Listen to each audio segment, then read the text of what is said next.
How to find language settings on Android phone. Hello guys, in today's video I'm gonna show you how to find language settings on Android phone. First, then open settings and then click on search here. Now just type language,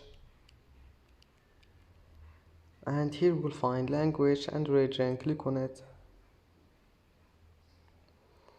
and as you see here we'll find languages, and if you want to add any language just click add language, and here you can select any language you want, and that's it. It's easy, and just click on it and it will be changed. And as you see, that's how to find language settings on Android phone. And that's it for today's video. If you like this video, don't forget like and subscribe, and see you in the next video.